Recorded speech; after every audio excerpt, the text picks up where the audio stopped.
ભગવાન આ પૃથ્વી પર અવતાર ધારણ કરે છે અને પૃથ્વી પર ધારણ કરેલા અવતારો પણ દિવ્ય છે એ વાત પોતે એ સમજાવી રહ્યા છે. કારણ કે ભગવાને આ પૃથ્વી પર આવવું એ ફરજિયાત છે. અક્ષરધામની અંદર રહેલા ભગવાનનું સ્વરૂપ આપણે દેખાતું નથી, આપણે ત્યાં પહોંચી શકીએ એમ નથી.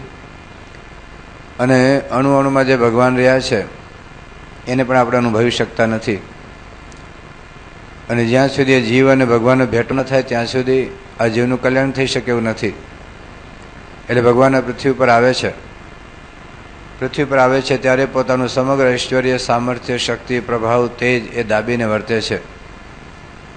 શ્રીજી મહારાજ આ વાત પ્રથમનું એ 63મું વચરામૃત, પ્રથમનું 72મું વચરામૃત, લોયાનું 18મું અને 95નું 4, આ 4-5 વચરામૃતની અંદર ભગવાન સ્વામિનારાયણ એવું કહ્યું છે કે ભગવાન જ્યારે પૃથ્વી પર આવે છે ત્યારે પોતાનું સમગ્ર ઐશ્વર્ય ઢાંકીને વર્તે છે. કારણ કે જો પોતાનું સંપૂર્ણ ઐશ્વર્ય સતત બતાવતા રહે તો આપણે કોઈ તાકાત નથી ભગવાનની બાજુમાં આપણે બેસી શકીએ.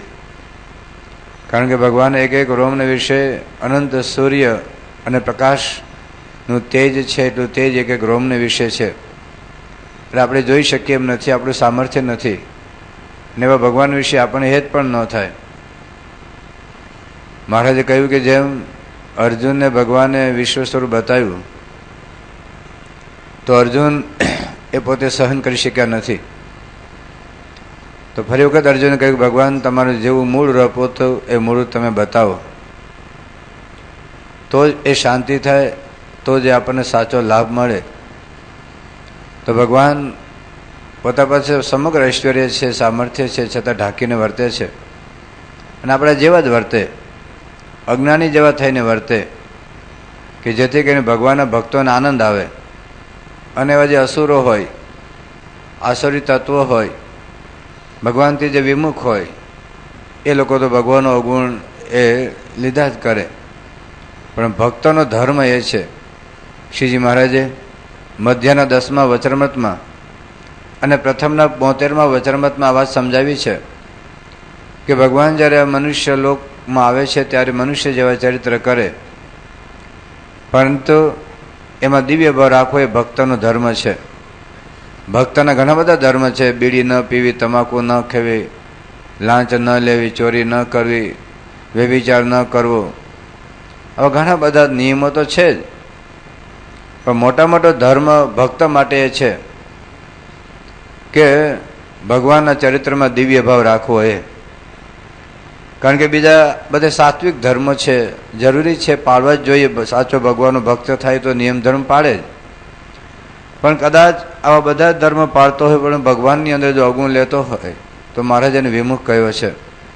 શ્રીજી મહારાજે વડતાલના 14મા વચરામાં એક બહુ અદ્ભુત વાત કરી છે કે વર્ણાશ્રમના ધર્મ બરાબર પાળતો હોય, ખોટું લેતો ન હોય, ખોટું દેતો ન હોય, ખોટું ખાતો ન હોય, ખોટી કોઈ પ્રવૃત્તિ ન હોય, ખોટું કર્મ ન હોય, નીતિ અને પ્રમાણિકતાથી ધંધો, વ્યવહાર, નોકરી બધું કરતા હોય, કુટુંબની જવાબદારી બરાબર નિભાવતા હોય, કોઈ વ્યસન, દૂષણ, કુટેવ કશું જ ન હોય, પોતાના વર્ણ અને આશ્રમના જે ધર્મ છે બરાબર પાળતો હોય, પણ જો સત્પુરુષનું અવગુણ લે તો ભગવાન સ્વામીએ લખ્યું છે કે ગમે તેવા વર્ણાશ્રમના ધર્મ પાળ્યાનું પુણ્ય હોય બળીને ભસ્મ થઈ જાય અને પંચ મહાપાપ વળગે.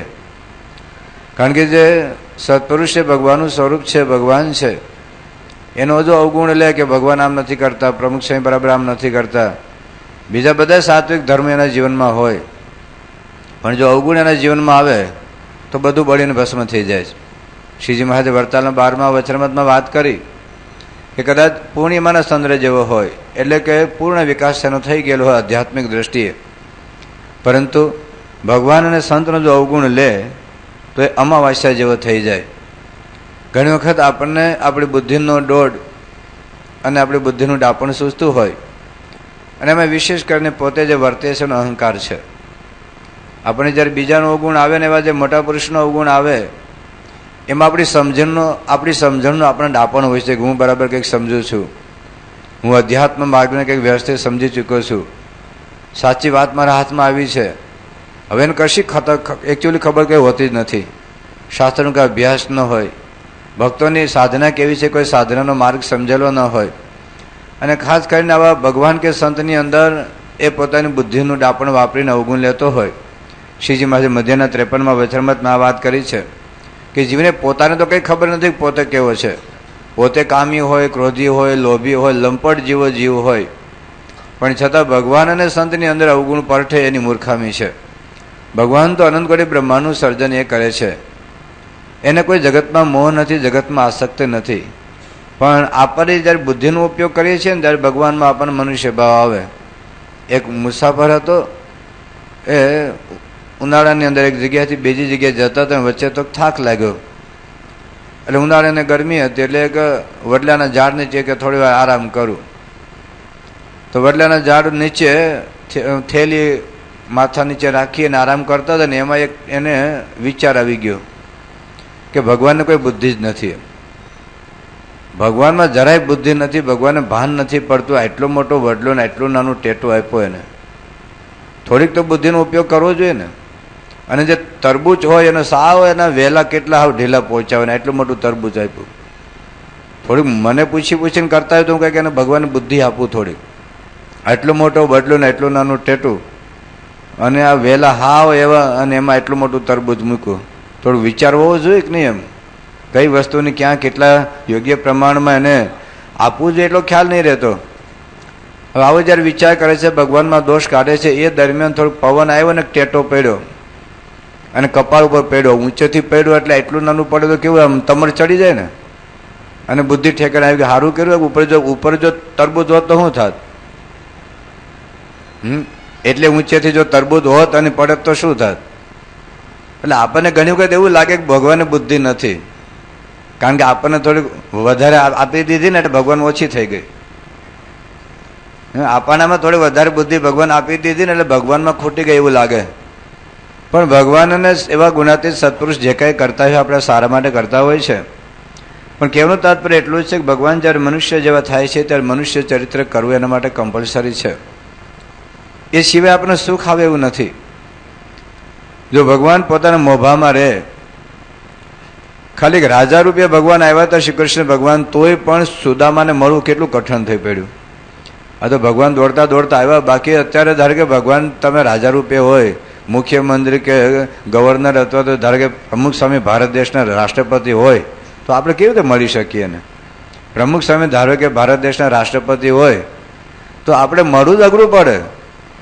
એટલે આ લૌકિક દ્રષ્ટિએ કોઈ મોટપ લઈને નથી ફરતા કે જેથી કરીને સામાન્યમાં સામાન્ય માણસ બહુ સાહજિક રીતે મળી શકે, વાતચીત કરી શકે, હેત કરી શકે. તો ભગવાન આ લોકમાં આવે, કૃષ્ણ ભગવાન ગોપીઓ સાથે રાસ લીધો, ગોપીઓ સાથે હળ્યા મળ્યા. ભગવાન રામ શબરીબાઈને ત્યાં પણ ગયા તો આપણા જેવા થઈને આવ્યા, પણ અજ્ઞાની થઈને જ આવ્યા. ભગવાન રામને ખબર હતી કે રાવણ સીતાજીને લઈ જ જવાના છે, છતાં પણ અજ્ઞાની જેમ વર્ત્યા. અને પાછા ઝાડને પહાડને પૂછ્યું. હવે અંતરામી તો હતા જ ભગવાન રામ, એને ખબર નહોતી કે રાવણ લઈ ગયા છે, પણ છતાં કેવા પાગલની જેમ વર્ત્યા છે.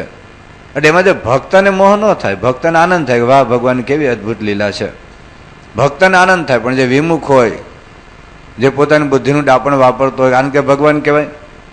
આને ભગવાન કેવી રીતે કહેવાય? એક ભાઈએ પુસ્તક લખ્યું છે, શું ઈશ્વર અવતાર ધારણ કરે છે? શું ઈશ્વર અવતાર ધારણ કરે છે? એવું પુસ્તક લખ્યું છે. એમાં એક એક અવતારનું ખંડન છે, એકો એક અવતાર. રામ ભગવાન, કૃષ્ણ ભગવાન, પછી પરશુરામ ભગવાન, વામન ભગવાન. લખ્યું છે કે વામન ભગવાન જો બલિરાજાને છેતરીને બધી મિલકત લઈ લે, ભગવાન કેવી રીતે કહેવાય? એ પુસ્તકની અંદર એને જે આપણી પુરાણની અવતાર કથા લખી હોય એ અવતાર કથા આખી લખી હોય, પછી 4-5 એવા તાર્કિક પ્રશ્નો ઉઠાવે તો આપણા ઘણાખર બુદ્ધિશાળીને તર્કો ગમી જાય કે ભાઈ જે છેતરીને આ લોકનો માણસ કોઈ છેતરે નહીં, તો ભગવાને તો બલિરાજા પાસે છેતરીને લઈ લીધું ને. લૌકિક દ્રષ્ટિ તમે સાત્વિક વૃદ્ધિ વિચારો તો ભગવાને તો છેતરીને બધું બલિરાજા પાસે લઈ લીધું, એને ભગવાન કેવી રીતે કહેવાય?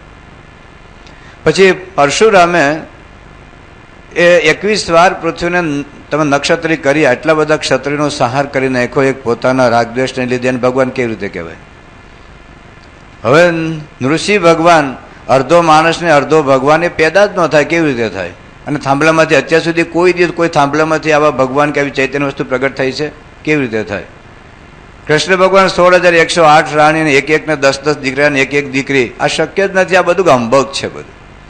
તો ભગવાન આ પૃથ્વી પર અવતાર ધારણ કરે છે, એક પુસ્તક લખ્યું છે અને એક અવતારનું ખંડન કર્યું છે. હવે જે ભક્તો હોય, ભક્તોને એમાં કોઈ શંકા જ નથી, પણ એવા વિમુખ હોય અથવા તો આસુરી બુદ્ધિ થઈ ગઈ હોય, બુદ્ધિને કેન્સર થયું હોય, તો એને આવો જ વિચાર આવ્યા કરે.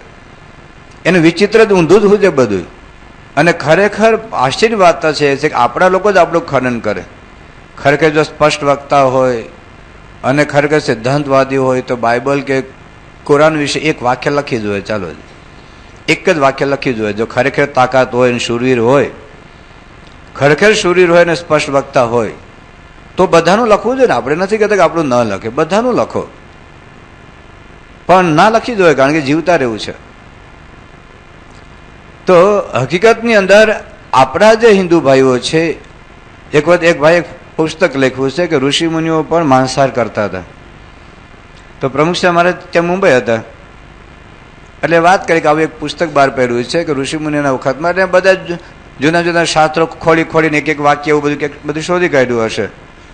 હવે એક ભાઈ કેવું લખ્યું ખબર કે શબરીબાઈએ રામ ભગવાન બોર નહોતા આપ્યા, શબરીબાઈએ તો રામ ભગવાનને માછલીઓ આપેલી.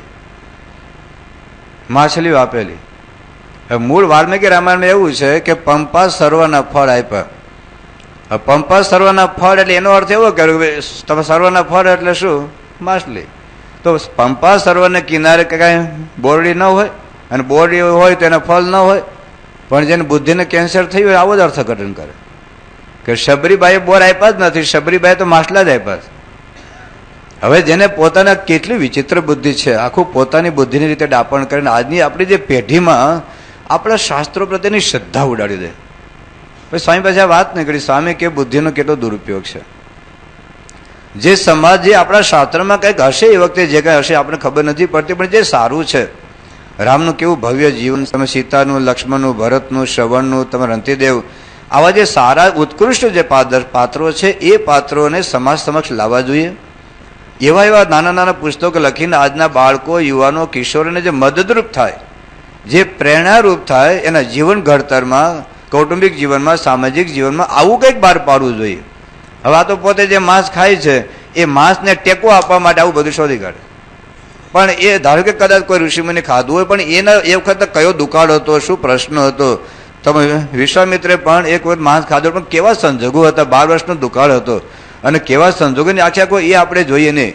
પણ એને બીજું ઘણું કર્યું છે, એને બીજું જે કર્યું છે એવું આપણે કરવું જોઈએ. આપણે એ નથી કરવાનું, એને જે ભૂલ હોય એ સ્વીકાર લેવાની. તો પછી આપણું જીવન તો કચરા પેટી જેવી જ થાય. એક ભૂલ તમે કોકને લઈ આવો તો આપણું જીવન તો કચરા પેટી જ થાય. તો એટલા માટે શિક્ષાપત્રીમાં ભગવાન સ્વામીએ બહુ અદભુત વાત લખી છે કે કદાચ કોઈ મહાન પુરુષે કદાચ એને જીવનમાં કોઈ એકાદી ખામી હોય, પણ એ ખામી આપણે આપણા જીવનમાં નહીં લેવાની.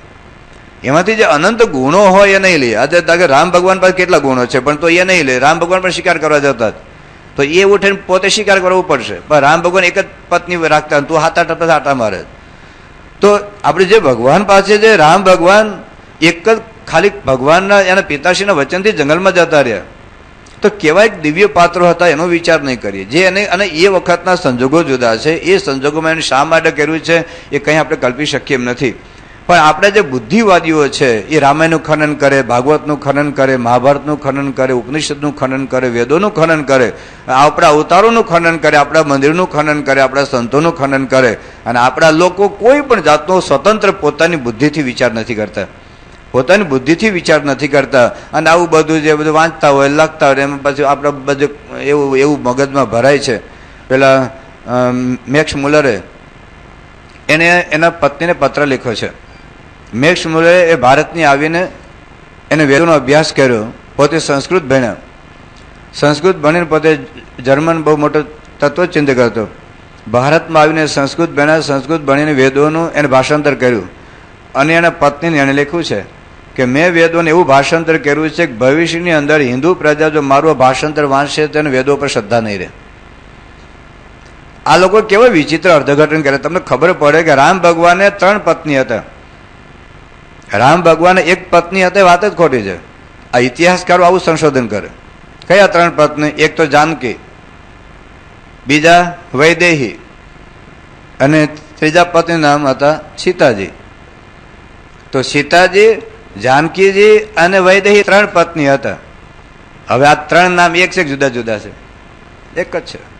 પણ કે 3 નામ હતા, 3 નામ છે એટલે રામ ભગવાન. ક્યારેક તમે રામાયણ વાંચો, ક્યારેક જાનકીનો ઉલ્લેખ હોય, ક્યારેક સીતાજીનો ઉલ્લેખ હોય, ક્યારેક વૈદેહીનો ઉલ્લેખ હોય. પણ હવે આવું વિચિત્ર જ છે. આ ઇતિહાસકારોને એમ લાગે છે કે અમે સત્યના શોધક છીએ. ભગવાન સ્વામિનારાયણ વિશે વચ્ચે અર્થાત પ્રકરણ બહુ ખુલેલું, અને પેલા મકરંદ મહેતાએ બહુ ચિત્ર વિચિત્ર બધું લખેલું બહુ વર્ષો પહેલા, કે ભગવાન સ્વામી બધું હંબક છે ને બધું ધતિંગ છે ને આમ છે ને તેમ છે ને. એને એમ લાગે કે અમે સાચા ઇતિહાસકારો છીએ. પણ તું અંદરથી જો, વ્યવસ્થિત કર, તપાસ કરે. બધા ઘેટાવ નથી ભેગા થયા, બધા બુદ્ધિશાળીઓ છે. તમને બ્રહ્માનંદ સ્વામી, નિત્યાનંદ સ્વામી, મુક્તાનંદ સ્વામી કોઈ ઘેટાવું નહોતા. મહારાજની કસોટી કરીને 28 વર્ષ સુધી ટક્કર જીલીને ભગવાન તરીકે સ્વીકાર્યા છે લોકોએ. પણ આ લોકને જે ભગવાન આવે ત્યારે મનુષ્ય ચરિત્ર કરે, પણ એ વખતે આપણી જો નિર્દોષ બુદ્ધિ ન હોય, આ ભગવાન છે ને બુદ્ધિથી પામી શકાય નથી. મેં ગઈકાલે વાત કરેલી, એ બુદ્ધિનો વિષય જ નથી. અને બુદ્ધિથી તમે ભગવાનને માપવા જાઓ, પામવા જાઓ તો આપણે ભૂલા પડવાના, 100% ભૂલા પડવાના. કારણ કે આ શ્રદ્ધાનો જ આખો વિષય છે. આ લોકમાં પણ આપણે શ્રદ્ધાથી જીવન જીવે છે. Man cannot live by logic, he lives by faith. શ્રદ્ધાથી જીવે છે. તમે જો એક ક્ષણ પણ તમે લોજિકથી જીવી શકો એમ નથી, એક ક્ષણ પણ તમે બુદ્ધિથી જીવી શકો એમ નથી. તમે ગમે એટલા બુદ્ધિશાળી હો, ગમે એટલા આખી દુનિયાનું સંચાલન કરનારા હો, ગમે એટલા તીવ્ર બુદ્ધિશાળી હોય, માણસ જીવે છે શ્રદ્ધાથી, નહીં કે લોજિકથી. બુદ્ધિથી જીવતો જ નથી, ભલે પોતાને બુદ્ધિવાદી માનતો હોય. મેં ગઈકાલે વાત કરેલી કે આને તમે ચશ્મા કહેવાય, કોઈ બુદ્ધિનો તર્ક નથી આમાં. આને સ્કૂટર કેમ ન કહેવાય? ચાલો, આને સ્કૂટર અને ફ્રીજ કેમ ન કહેવાય? ગમે એટલો બુદ્ધિવાદીનો પ્રશ્ન થયો છે ક્યારે? થોડાક છોકરાઓ ત્યાં આવ્યા હતા સારંગપુરમાં, મેં કદાચ વાત કરી, મને યાદ નથી કીધું તો. એ કે સ્વામી હું વિજ્ઞાનનું ભણેલા છીએ, એટલે મેં તમે શાસ્ત્રોમાં લખ્યું છે એટલે માની એવા મેં મૂર્ખાઓ નથી, અમે અંધશ્રદ્ધામાં માનનારા નથી. આપણે પેલું જન્માષ્ટમી હતું નાટક, અમે બુદ્ધિવાદી છીએ, અમે વિજ્ઞાનનું ભણેલા છીએ, અમે અંધશ્રદ્ધામાં શ્રદ્ધા નથી.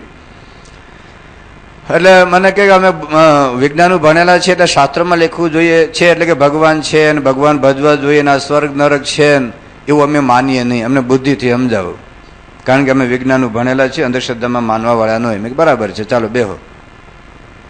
પછી પૂછ્યું તારું નામ શું? તો કે મારું નામ છે રમેશભાઈ. સારું. તારા પિતાશ્રીનું નામ શું? તો કે મહેન્દ્રભાઈ. તારા પિતાશ્રી મહેન્દ્રભાઈ છે એ મને બુદ્ધિથી સમજાવજો.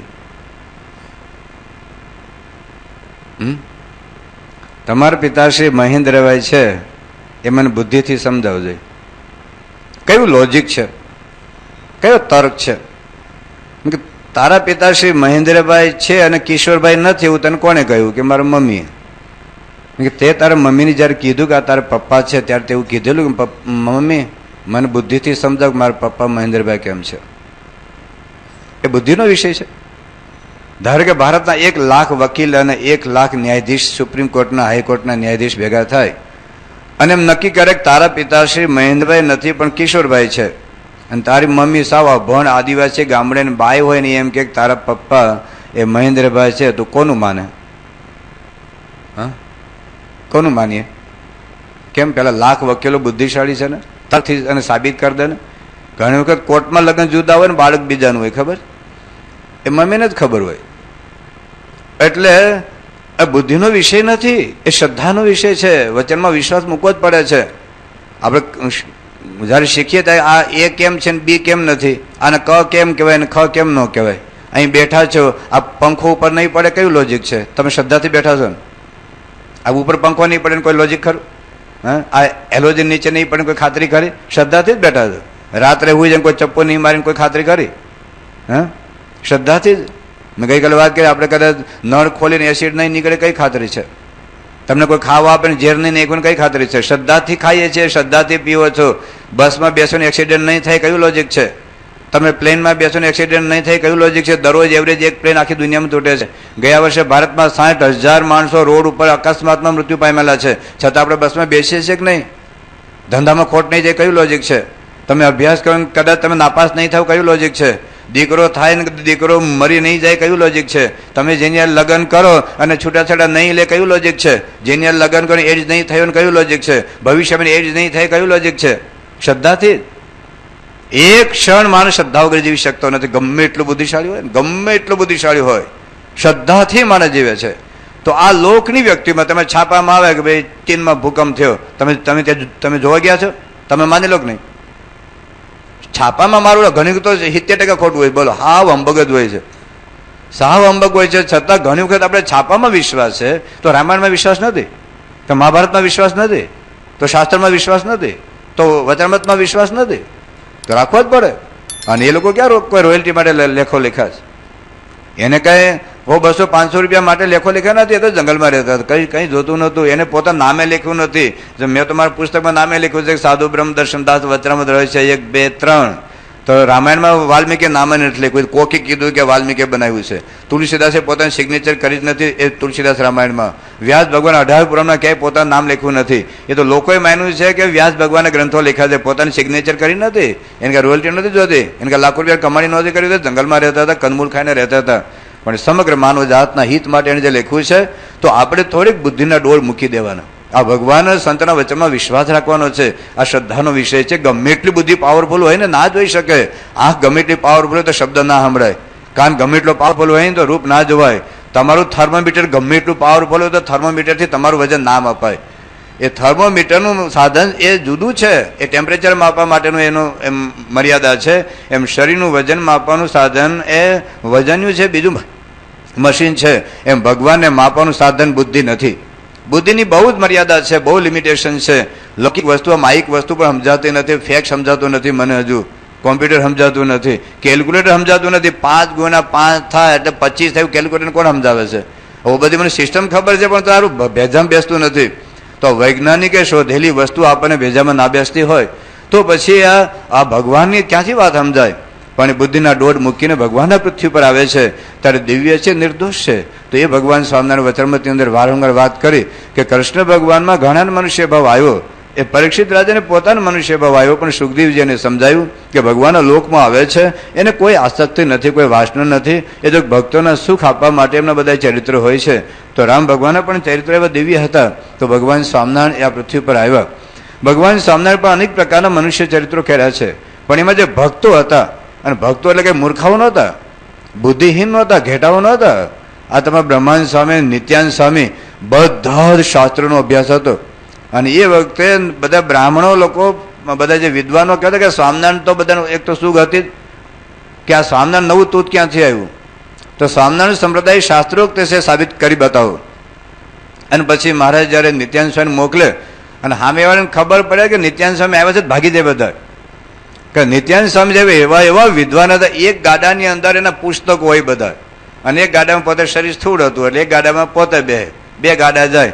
અને ખબર પડે કે નિત્યાનંદ સ્વામી આવે છે ને તો પેલા ભાગી જ જાય. એટલા બુદ્ધિશાળી હતા નિત્યાનંદ સ્વામી. અને આવા બુદ્ધિશાળી નિત્યાનંદ સ્વામી મહારાજના વિશે એમાં કેવા બધા દિવ્ય ભાવ છે. એક વખત મહારાજે નિત્યાનંદ સ્વામીને પૂછ્યું કે નિત્યાનંદ સ્વામી, તમને અમારા વિશે કેવો દિવ્ય ભાવ છે? તો નિત્યાનંદ સ્વામી કહ્યું કે મહારાજ, દાખલા તરીકે અત્યારે તમને લાખો લોકો માને છે, અમે હજારો સંતો તમને ભગવાન તરીકે માનીએ છીએ, પણ માની લો કે તમને કોઈ ભગવાન તરીકે માનતા બંધ થઈ જાય, તમે લગ્ન કરો અને તમારા 4-5 છોકરા હોય અને તમે ભિખારી હો, અને 2 છોકરા ખભે તેડ્યા હોય અને 2 છોકરા આંગળી ટીંગાડ્યા હોય, અને પેલા છોકરા કપડાં બગાડતા હોય અને તમારું બૈરું પાછળ પર હાલું આવતું હોય, અને તમે વડોદરાની બજારમાં ભીખ માગતા હો, અને એ વખતે હું સામે ભટકાવું અને તો હું માનું કે આપ એ અક્ષરધામના અધિપતિ પૂર્ણ પુરુષોત્તમ નારાયણ સ્વરૂપરી ભગવાન છો. આટલી હદ સુધીની દ્રઢતા એ કે સામાન્ય નહોતા ભાઈઓ. આ બધા આ મહારાજના 108 પ્રકરણમાંથી પસાર થયા છે, હુકાઈ ગયા છે, કેટલા અપમાન સહન કર્યા છે, બાવાઓના માર ખાધા છે, ખપી ગયા છે, એક સ્વામિનારાયણ નામ ઉપર ખપી ગયા. એક આપણા સંત ત્યાં ગામડાની અંદર ગયા છે ચોરામાં, પેલા બાવા બધે ચીપિયા લઈ લઈને આવ્યા અને આ તો શાંતિથી ભજન કરતા હતા. અને પેલા ચીપિયા ગરમ લાલ ચોળ કરીને આ બધા આને મારે સંતોને, અને સંતો લાલ ચોળથી મારે એટલે સંતો સ્વામિનારાયણ બોલે, સ્વામિનારાયણ બોલે એટલે મારે, સ્વામિનારાયણ બોલે એટલે મારે. અને લોહી માંસના લોચા કાઢી નાખેલા, એટલા આખા શરીર ઉપર ગરમ ધગધગતા એ ચીપિયાથી અને મારે, પણ આને સ્વામિનારાયણ નામ છેડ્યું નહીં. આવા 500 પરમહંસો ખપી ગયા છે સ્વામિનારાયણ નામ ઉપર. કંઠી તોડી નથી, ભગવાન સ્વામિનારાયણ મૂક્યા નથી. તો કે બધા ઘેટાઓ ભેગા થયા છે, પણ છતાં કેટલી હદ સુધીનો દિવ્ય ભાવ મેં ગઈકાલે વાત કરી કે બ્રહ્માનંદ સ્વામીને જયારે સોને મઢાવવા તૈયાર હતા, આખા ગુજરાતના જેટલા રજવાડા હતા બધા રજવાડો ભવ્ય સન્માન એનું કરતા હતા. અને શ્રીજીમાં કૂતરા ના હું એવું ખાવાનું આપતા હતા. કૂતરા હું કે નહીં, કૂતરા પાછા જતા મૂકેલું હોય તો એને ખાવાનું હતું, આટલું ખાવાનું હતું. નાકાન કાપવા માટે તૈયાર થયા. ખટરસ મહારાજ એવા લેવડાવ્યા કે ને ખાટું તીખું ગળું મોળું કંઈ ખાવાનું જ નહીં. અને આંધળા થઈ ગયેલા, તમારા બ્રહ્માંડ સ્વામી રતાંધળા થઈ ગયા, કારણ કે કોઈ 6 જાતના રસ આપણે શરીરમાં જાય નહીં, એટલે સત્વહીન થઈ ગયેલા. પણ છતાં એને મહારાજને મૂક્યા નથી. શ્રીજી મહારાજે ત્યાં બ્રહ્માંડ સ્વામીને 12 રૂપિયા આપ્યા અને કહ્યું કે જાઓ તમે વડતાલ મંદિર બાંધો. વડતાલમાં મંદિર બાંધવું. હવે 12 રૂપિયામાં શું થાય? અરે કે નાનું ડેરું બનાવજો કે સારું. પણ બ્રહ્માંડ સ્વામી તો એ મોટું આખું શરૂ કર્યું. જેટલા ઈંટોમાં આખું મંદિર બાંધવાનું હતું ને એટલી ઈંટો તેને પાયામાં પૂરી દીધી અને મોટું મંદિર બાંધ. મહારાજે પત્ર લખ્યો, બ્રહ્માંડ સ્વામી તમે આટલું મોટું મંદિર કેમ શરૂ કર્યું? કે મહારાજ જેની ઊંડી નવખંડ ધરતીમાં ચાલે એ ભગવાનનું આવું મંદિર બનવું કે નાનું ગોખલું બનાવી દઉં.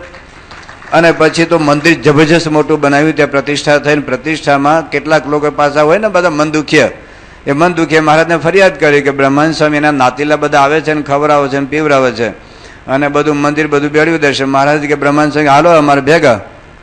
હવે કોઈનું મહારાજ પાસે બ્રહ્માંડ સ્વામી સાંભળ્યું પણ નહીં. મહારાજને બ્રહ્માંડ સ્વામી ઉઠાવી ગયા કે હાલો હવે અહીંયા આખું મંદિર એને બાંધ્યું. આખું મંદિર એમણે બાંધ્યું 12 રૂપિયામાં. અને પછી બધા આજુબાજુમાં ભિક્ષા માગીને ધર્માદો ઉઘરાવી ઘરે આખું મંદિર બાંધ્યું. અને પ્રતિષ્ઠા થઈને બીજે દિવસે એ જ દિવસે મહારાજ એને ઉઠાવ્યો કે કઈ વાંધો ને હાલો મહારાજ. એને મહારાજનો અભાવ નથી આવ્યો, મહારાજનો મનુષ્યભાવ નથી આવ્યો. અને ગયા ત્યાં બાજુમાં ગામ છે સિંજીવાડા જઈને બ્રહ્માંડ સ્વામી એક પેલું સિતાર લઈને એને ભજન ઉપાડ્યું, અધમ ઉદાહરણ પતિત પાવન. અને જે ચોધાર આંસુએ અને બધે બ્રહ્માંડ સ્વામી મહારાજની સ્તુતિ કરી. મહારાજ જેવો તેવો તે બાળક તમારો, બસ હું જેવો તેવો છું પણ તમે અધમ ઉદાહરણ આપશો, પતિત પાવન તમે છો મહારાજ. મારી અનંત ભૂલો હશે પણ આપ મને માફ કરો. એને મહારાજનો દોષ બેઠો નથી, મને કેમ ઉઠાવી લીધું અહીંથી. અને પછી મહારાજ ત્યાં એમને દર્શન દીધા. મહારાજ કહ્યું કે બ્રહ્માંડ સ્વામી તમારું કોઈ વાંક નથી, આ તો અમારી મૂર્તિને અમને સુખ આપવું છે એટલે માટે આપણે તમને ઉઠાવ્યા છે. પણ કેવા કેવા ચરિત્રમાં લોકોએ દિવ્ય ભાવ રાખ્યો છે. એક વખત શ્રીજી મહારાજે એમના સેવક હતા મૂળજી બ્રહ્મચારીને એ વખતે ઓલી મોજડી હોય ને, ચામડાની મોજડી હતી આપણે જૂના જમાનામાં, તો તેલ અમુક વખત પછી તેલ એને ચોપડવાનું હોય. અને પછી મહારાજે મૂળજી બ્રહ્મચારીને કીધું કે તમે આ મોજડીને તેલ ચોપડી દો. હવે મહારાજ ત્યાં ભાદરામાં બિરાજમાન હતા. હવે એ વખતે ભાદરાને હરિભક્ત હતા વશરામ ભગત.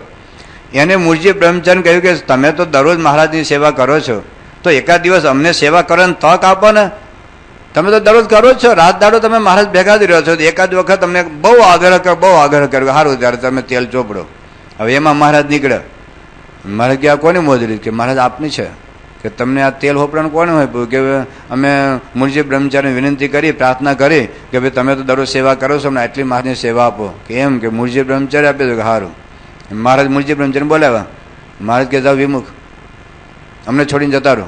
પણ કે મારો વાંક એ કશું બોલ્યા નથી, મારો વાંક હું? કઈ નહીં તમે જાઓ. મેં તમને આજ્ઞા કરેલી કે તમે આ મોજડી ચોપડો, તમે એને કેમ આપી દીધી? કે મહારાજ એની બહુ વિનંતી હતી, બહુ આગ્રહ હતો, મારે દાંડાઈ નહોતી, મારે સેવા નહોતી કરવી એવું નહોતું, નાગારદાય નહોતી કરવી, હું હુઈ નહોતું ગયો ગોદડું ઓઢીને, પણ એનો અતિ આગ્રહ હતો કે મને સેવા હોપો, એટલે ગમે તેમ જાવ જતા રહ્યો. વિમુખ હવે તમારે મારે કોઈ સંબંધ નહીં. પણ એટલું આ યાદ રાખો, 3 નિયમ કે ચપ્પલ પહેરવાના નહીં, અને ગળ્યું અને ચીકણું ખાવાનું નહીં, દૂધ ઘી માખણ કશું ખાવાનું નહીં. હવે તમે જેને છૂટાછેડ આપી દો અને પછી તમારી આજ્ઞામાં રહે કે તારે આવી હાડી પહેરવાની, તારે ચંપલ નહીં પહેરવાના. તમે જેને છૂટાછેડા આપી દીધા પછી તમારી આજ્ઞા મુકામ રહે? તો મહારાજ કે જાઓ વિમુખ જ દે અને આટલા નિયમ પાડવાના. હા મહારાજ આપણે પાડીએ. એક વખત આપણે સત્સંગમાંથી કાઢી મૂકે અને પછી આપણે સ્વામીની આજ્ઞા પાડીએ તો એ તો ગયા. પછી ત્યાં એ ડભાણ બાજુ બધા હતા. હવે એમાં હરિભક્તોએ ઉનાળાની સિઝન આવી એટલે બધા હરિભક્તોએ કેરી મોકલવાની થઈ કે આપણે મહારાજને કેરી મોકલીએ, કારણ કે કાઠિયાવાડમાં કેરી બહુ હોય નહીં. હવે કેરી લઈને જાય પણ એક વખતે કોઈ વાહનો હતા નહીં કે પાર્સલમાં મોકલી દે. એટલે એ વખતે બધા સંતોએ બધી બાજુ હરિભક્તો હતા કે ભાઈ આ કેરીનો ટોપલો લઈને જાય, કોણ હાલીને જવાનું હતું, સાયકલ સ્કૂટર કે બીજું કોઈ વાહન હતું નહીં. તો મૂળજી બ્રહ્મચારી કર્યું કે હું લઈને જાઉં, આપની આજ્ઞા હોય તો મહારાજને કેરીનો ટોપલો આપી આવું. તો 1.5 મણ કેરીનો ટોપલો માથે લીધો, ઉનાળાના દિવસો. અને પાછી મહારાજ કઈ આજ્ઞા કરેલી? ચપ્પલ પહેરવાના નહીં. તો એ સખત ઉનાળાની ગરમીની અંદર એ ચાલતા ચાલતા ડભાણથી ગઢડા આવ્યા. અને ગરડા આવ્યા અને મહારાજને કેટલા દિવસે પહોંચ્યા છે ચાલતા ચાલતા, અને મહારાજને એ ટોપલો મૂક્યો. મહારાજ મોઢું પડી ગયા, જે સમણે ન કીધા આવો આવો ક્યાંથી આવે, કેટલી વાર, બહુ દાખલો પોતા માટે લાવેલા. આપણે તો જો તમે મને ગમે એવું કહેતા આપણે તો મારા માટે લાવ્યો તો ખુશ થઈ જાઓ. તમે એકાંતિક જ માનું, તમને હાર તો જ કરું કે વાહ વીરચંદ બાપા વાહ, તમે મારા વખાણ કર્યા ને એટલે તો હું ખુશ થઈ જાઉં. એમાં તો મારા માટે વસ્તુ લાવો તો હું દંડવત કરું તમને. પણ મહારાજ તો હામું ન જોયું. મૂળજી બ્રહ્મચારી મહારાજને જે સ્વામી કીધા કે મહારાજ જે સ્વામિનારાયણ, મહારાજ ફરીને જતા રહ્યા. હવે એ દરમિયાન એક ડોશીમાં હતા, એને બોલે કે મૂળજી બ્રહ્મચારી કેમ હમણાં ક્યાં દેખાતા નથી? મહારાજ મને કાઢી મૂક્યો છે. કે કેમ? બસ મારાની ઈચ્છા થઈ કાઢી મૂક્યો કે હાલો હાલો હાલો માં ઘરે જમવા આવો. મારે ઘરે જમવા ગયા એટલે બધું સીધું આપેલું, ખાંડ ને ગોળ ને ઘી ને બધું. એટલે કે આ તમે લઈ જાઓ, આ નહીં બનાવું. કે કેમ? કે મહારાજે મને નિયમ આપ્યો કે શું નિયમ? કે ગળ્યું ચીકણું ખાવાનું નહીં કરશું અને પગમાં ચપ્પલ પહેરવાના નહીં. હું ડભાણથી કેરી લઈને આવ્યો ચાલતો ઉઘાડે પગે ઉનાળાની સિઝનમાં, અને મહારાજ મેં જે સમય કીધા મહારાજે મારા સામે જોયું નહીં, જે સમય સામે બોલ્યા નહીં. એટલે પેલા ડોશીમાં હતા ને એ તો તમે બેહો કે હમણાં આવું, અને ડોશીમાં ઓબડા મહારાજ પાસે. મહારાજ કે તમે ભગવાન છો કે કોણ છો? બુદ્ધિ છે કે નહીં? ખબર પડે છે કે નહીં? આ પેલા મૂળજી બ્રહ્મચારી હું વાંક હતો, આટલા વખત તમારી સેવા કરે છે, રાત દાડો જાગે છે, તમારી પાછળ પાછળ પડે છે, તમને ભાન નથી પડતી, હું વાંક હતું કાઢી મૂક્યો. અને કાઢી મૂક્યો તો ઠીક છે, પણ તો એ નહીં મારી ગળા ચકડા ખાવાની, ચપ્પલ પહેરવાની. અને એટલો બિચારો થઈ ડભાણથી કેરી લઈને હાલતો હાલતો આવ્યો ને તમે જે સ્વામિનારાયણ કીધા નહીં, હું તમને કોણ તમને ભગવાન તરીકે માનશે? અને ડોશીમાં બહુ પેલા સખા ભાવવાળા હતા એટલે જે ખખડાવ્યા મહારાજને, મહારાજ કે અમે ક્યાં ના આપણે બોલાવે ને. અને પાછા મૂળજી બ્રહ્મચારી બોલાવ્યા, મહારાજ અમને ભેટી પડ્યા. પણ કહેવાનું શું, કેટલો દિવ્ય ભાવ, કેટલો નિર્દોષ ભાવ હતો. શાસ્ત્રી મહારાજ અને નિર્ગુણદાસ સ્વામી, નિર્ગુણદાસ સ્વામી એટલે શાસ્ત્રીમાં જેવું કહેતા કે 14 આની સત્સંગ ફેલાવવામાં ફાળો નિર્ગુણદાસ સ્વામીનો. આફ્રિકાની અંદર 28 મણ કાગળ લખેલા. કેટલા? 28 મણ કાગળ લખેલા આફ્રિકાના સત્સંગ માટે. 100 પેજના કાગળ લખે, 100 ફૂલસ્કેપના કાગળ લખે. અને બાવડું હાથ દુખી જાય. એક તો લાઇટ તો હતી નહીં, એ સારી પેનો નહોતી, પેલે કિતાબને આધારે લખતા હતા બધા, હાવ ભાંગલી તૂટલી પેનો. અને 28 મણ આફ્રિકામાં જે સત્સંગ થયો એનું મૂળ કારણ છે નિર્ગુણદાસ સ્વામી. અને પણ એટલો બધો એનો ભોગ, એટલું બધું સમર્પણ, એટલી બધી સેવા, પણ શાસ્ત્રીમાં જેને અડધૂત જ કરે. એક વખત સંપ્રદાયમાં જેટલી સેવા કરાવડાવે ને તો નિર્ગુણદાસ સ્વામી સેવા કરાવે. બધે સંતોને ધોતિયા તાકા બીજું બધું. તો એક વખત એના ધોતિયા હાવ તૂટી ગયેલા, ફાટી ગયેલા. અને કોઠારીને કીધું મને ધોતિયા આપે, તો કોઠારી ના પાડી કે ધોતિયા નહીં મળે. એને શાસ્ત્રીમાને વાત કરી. શાસ્ત્રીમાં કે તારા ધોતિયા તો હાજર છે, થોડો હાંધી કરી લે ને થીંગડા મારી લે ને. ધોત્યું ના આપ્યું. હવે હજારો લાખો રૂપિયાની સેવા કરાવડાવે. હવે એમાં એક તરત પેલો કોઈક સંન્યાસી આવ્યો અને કે મહારાજ મને કંઈક ધોતી આપો, તો શાસ્ત્રીમાં નવા ધોતી આપી દીધા. તો નિર્ગુણદાસ સ્વામી એમ ના જોયું, હું રાત દાડો કૂટાઈ મરું છું તો મારા માટે હાવ ફાટી ગયા છે, જરી ગયા છે, તૂટી ગયા છે, તો કે થીંગડા મારીને પહેરો. અને પેલો હાવ નવે નવો, એને તો નવા ધોતી આપી દીધા. શાસ્ત્રીમાં કે તને તો ભગવાનનો આશરો છે, તને તો મંદિરમાં મળી રહેશે, પહેલા બીજાને કોઈ આપ્યો નથી એટલે આપ્યા. તો આવા કેટલા બધા કઠણ સંજોગોની અંદર પણ નિર્ગુણદાસ સ્વામીને ક્યારે રહી શાસ્ત્રી મહાત્મા લેશ માત્ર ગુણ આવ્યો નથી, લેશ માત્ર. એ જ તમે લિખિત યજ્ઞપુરુષદાસના 2 ભાગ છે, વાંચો તો ખબર પડે કે કેટલો બધો દિવ્ય ભાવ શાસ્ત્રીજી મહારાજ. એ કે હું મુસલમાન થઈ જાઉં પણ શાસ્ત્રી મહારાજને ના છોડું. મારા જીવમાંથી શાસ્ત્રી મહારાજ નીકળે જ નહીં. એના લોહીના કણે કણની અંદર શાસ્ત્રી મહારાજ પહેરી ગયેલા. તો આવો દિવ્ય ભાવ, ગમે એટલું અપમાન થાય, દુઃખોના ડુંગરો તૂટે, કદી આખું જગત રૂઠે, ગુરુજી નહીં ભૂલું તમને. ભગવાન આ લોકમાં આવે એટલે આપણે કઈ કંઠી પહેરી એટલે બધા હાજર રહે એવું નથી. તમે દાદા ખાચર ત્યાં મહારાજ 28 વર્ષ રહ્યા, 28 રહ્યા તો દાદા ખાચરના ઘરમાં દાણો રહ્યો નહોતો, એક દાણો રહ્યો નહોતો, કશું નહીં, ખાવાના સાસા હતા. પણ તોય મહારાજને વિશે દિવ્ય ભાવ. એને કંઈક જમીનનો કેસ હતો અને જતા જ્યારે જ્યારે ત્યાં રાજકોટ જાય કેસ માર્યો તો મહારાજ એના ગોળ ધાણા ખવડાવે, આશીર્વાદ આપે, જાઓ આ વખતે સફળ થઈ જશો, આ વખતે તમે જીતી જશો. 22 વખત શ્રીજી મહારાજ આશીર્વાદ આપ્યા, 22 વખત. પણ કેસમાં હારી જ જાય અને છેવટે મહારાજ ધામમાં ગયા પછી કેસ પોતે જીતી ગયા. તો આપણે કે કેમ આશીર્વાદ નથી પડતા, કેમ આવું થાય છે? આપણને મનુષ્ય ભાવ આવે કે સ્વામી મને આશીર્વાદ આપ્યા પણ મેં આ ધંધો શરૂ કરી ઊંધો પડ્યો. હવે ઊંધો ઘણી વખત આપણે લીધે પડતા હોય છે, પણ એ જે કરતા હોય છે આપણા સારા માટે કરતા હોય છે. શ્રીજી મહારાજ કોઈ જતા હતા ગાડામાં, એટલે પેલા ચાલીને જતા હતા, આગળ એક ખેડૂતનું ગાડું આવેલું હતું. એટલે મૂળજી બ્રહ્મચારી ભગવાન સ્વામિનારાયણ સેવક એને પેલા ગાડાવાળાને કીધું, એલા આ તું તારું ગાડું ખાલી છે અને મારા ભગવાન છે ને આ સ્વામિનારાયણ એ બિચારા હાલીને જાય છે તો ગાડામાં બિહારના. તો કે બિહારને મને શું વાંધો છે, મારું ગાડું ખાલી જાય છે ને, તો ભગવાનને બિહાર દીધે. તો બપોરે થયા ને તો પેલો ખેડૂત કે હવે જો મારે નાસ્તો કરવાનો છે, મારે બળદને થોડુંક નીણ ખવડાવવાની છે ઘાસ, એટલે તમે થોડી વાર આરામ કરો અથવા તમે ચાલતા જાઓ, હું તમને પહોંચી વળીશ. મહારાજ કે અમે આરામ કરીએ, અમે કેમ ચાલતા જઈએ, તારું ગાડું મેળ્યું છે. એટલે પછી મહારાજ એક ઝાડ નીચે બેઠા, મૂળજી બ્રહ્મચર્ય, પેલો ખેડૂત એક ઝાડ નીચે ગાડું છોડીને ગાડાને બળદ હતો એને નીણ નાખીને પોતે નાસ્તો કરવા બેઠા. હવે એ દરમિયાન શું હતું, થોડાક દૂર એક વડલાના ઝાડવા હતા 7-8-10, અને એમાં એક જાન ઉતરેલી. એ જાન ક્યાંક આગળ જતી હશે, બપોર કરવા માટે જાન રોકાયેલી અને લગ્ન માટે જતી હતી. હવે એમાં એ લોકોનો ઘરણાનો ડબ્બો કંઈક ખોવાઈ ગયેલો. હજી લગ્ન બાકી હતા. કાઠિયાવાડમાં એવું હોય કે તમે દીકરા તરફથી ઘરના દીકરાને વહુને ચડાવે, તમે લગ્નમાં એવું હોય. એટલે ઘરણાનો ડબ્બો જડ્યો ને એટલે લોકો ગાંગા થઈ ગયા કે હારું ક્યાં ગયો ડબ્બો. તો કોઈકને વિચાર કે પેલા જે મહાત્મા ધ્યાન ધરીને બેઠા છે ને, તો મહાત્માને કદાચ એમ આવતું હશે કે ક્યાં છે, આપણે એને પૂછીએ.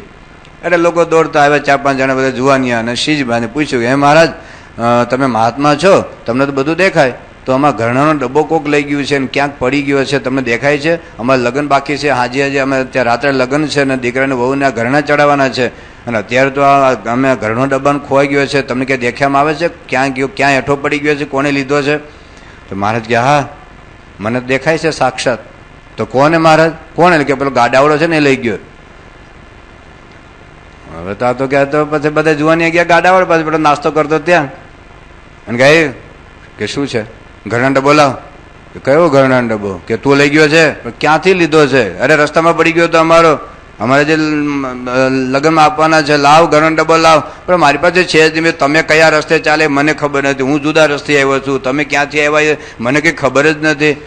મેં ક્યાં લીધો છે? કે પેલા જેવો મહાત્મા છે ને એ થોડું ખોટું બોલે, એને તો બધું દેખાય, અને એને કીધું છે કે આ તું એ ડબ્બો લીધો છે. કે મેં લીધો જ નથી, મહાત્મા જે બોલતા ભલે બોલે પણ મારી પાસે નથી.